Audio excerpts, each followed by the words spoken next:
दलितों की स्थिति पर रोना रोने वालों की कमी नहीं है और खासकर जब राजनीतिक रोटियां सेकनी हो तो फिर तो दलित ही उनके सर्वोसर्वा हो जाते हैं। मगर जब उनके साथ घोर अपराध होते हैं, उन्हें प्रताड़ित किया जाता है, फिर यही लोग इनकी भलाई का रोना क्यों नहीं रोते? फिर कहां चले जाते हैं ये दलितों के तथाकथित भला चाहने वाले? नमस्कार, मेरा नाम है मोहिनी और आप देख रहे हैं भीमसेना। पिछले 24 घंटे में दलितों के साथ होने वाली घटनाओं के बारे में जानेंगे जो इस वक्त सोशल मीडिया पर काफी सुर्खियों में है। दलितों से जुड़ा पहला मामला भीम आर्मी चीफ चंद्रशेखर आजाद को लेकर है, जिन्होंने सुप्रीम कोर्ट के फैसले को चुनौती देते हुए दलितों के लिए आवाज उठाई है। आपको बता दें, 11 मई को कोर्ट ने फैसला सुनाया था कि बंद कमरे में जाति सूचक गालियां देना अपमान नहीं कहलाएगा और न ही वो SC/ST एक्ट के तहत अपराध माना जाएगा, जिसे लेकर आखिर आजाद ने भी अपने विचार प्रकट कर दिए हैं। आजाद ने कहा कि SC ने सार्वजनिक दृष्टि की शर्त लगाकर जाति सूचक गाली को अपराध की परिभाषा से बाहर ही कर दिया है।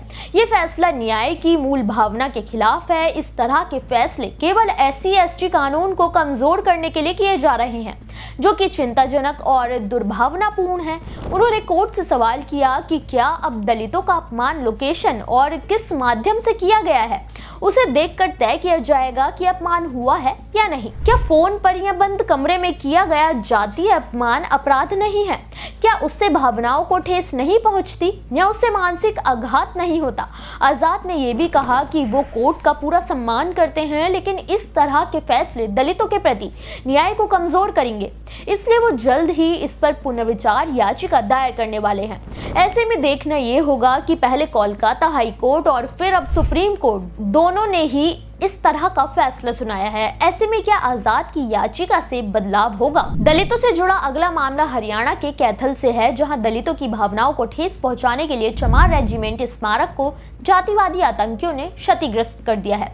ये घटना कैथल जिले के पुंडरी उपमंडल के हावड़ी गांव की है। स्मारक को तोड़ने को लेकर वहां रहने वाले स्थानीय लोगों में काफी रोष है। वहीं भीम आर्मी के कार्यकर्ताओं ने वहां पहुंचकर पुलिस की लचर कार्रवाई के खिलाफ नारे लगाए हैं। इतना ही नहीं, स्थानीय लोगों ने चेतावनी दी है कि जल्द से जल्द कार्रवाई नहीं हुई और आरोपी गिरफ्तार नहीं हुए तो मरे हुए पशुओं को पुंडरी थाने के सामने डालेंगे और खुद कार्यवाही करेंगे। आपको बता दें कि यह स्मारक 1 अक्टूबर 2023 को बनाया गया था, जो कि वहां के स्थानीय लोगों के लिए उनका सम्मान का प्रतीक है। ऐसे में उन्हें परेशान करने के लिए असामाजिक तत्वों की यह हरकत बताती है कि राज्य में दलितों के लिए रहना कितना मुश्किल है। ऊपर से पुलिस वाले भी कानों में तेल डालकर बैठे हुए हैं। ऐसे में देखना यह होगा कि अगर कार्रवाई नहीं हुई तो दलित संगठनों का क्या एक्शन होगा। दलितों से जुड़ा अगला मामला बिहार के सहरसा से है, जहां दलितों और महादलितों के घरों और दुकानों को तोड़ने का मामला गरमाने लगा है। इतना ही नहीं, दलित समाज के लोगों ने सरकार पर आरोप लगाया है कि घरों को तोड़ने में भी उनके साथ जातिगत भेदभाव किया गया है।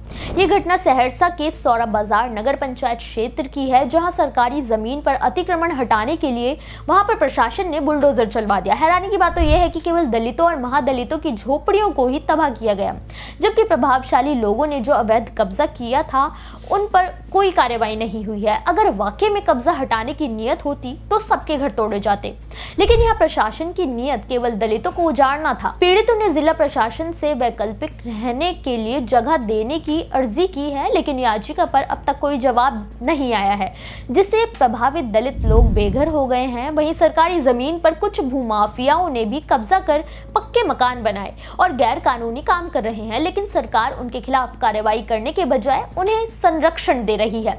ऐसे में अब देखना यह होगा कि क्या वाकई में अतिक्रमण हटाना था या दलितों को ही रास्ते से हटाने की साजिश थी। जवाब आप खुद दीजिए। दलितों से जुड़ा अगला मामला पंजाब के मोहाली से है, जहां एक दलित महिला को मामूली कहासुनी होने पर न केवल बुरी तरह से पीटा गया, बल्कि उसे जाति सूचक गालियां देकर अपमानित भी किया गया। हैरानी की बात तो यह है कि जब पीड़िता ने पुलिस से शिकायत करनी चाहिए तो आरोपियों के रसूख के चक्कर में पुलिस वालों ने उसे भगा दिया। यह घटना मोहाली के डेराबस्सी क्षेत्र के हंडेसरा थाना क्षेत्र की है। पुलिस वालों के रवैये से तंग आकर पीड़िता ने दलित संगठन से संपर्क साधा, जिन्होंने तुरंत महिला की अर्जी सुनी और पुलिस थाने के बाहर पहुंचकर प्रदर्शन शुरू कर दिया। पीड़िता ने बताया कि पुराने विवाद को लेकर आरोपियों ने महिलाओं को बीच सड़क पर रोककर अभद्र व्यवहार किया, लेकिन जब महिला ने इसका विरोध किया तो उसे जाति सूचक गालियां दी गई और मारपीट भी की गई। बढ़ता जन आक्रोश देखकर पुलिस भी सख्ते में आ गई। उन्होंने भीड़ को शांत कराया और आश्वासन दिया कि जल्द आरोपी जेल की सलाखों के पीछे होंगे। वहीं दलित संगठनों ने फिलहाल के लिए प्रदर्शन रोक दिया है, लेकिन उन्होंने चेतावनी दी है कि अगर पुलिस ने जल्द आरोपियों को गिरफ्तार नहीं किया तो बड़ा आंदोलन करेंगे।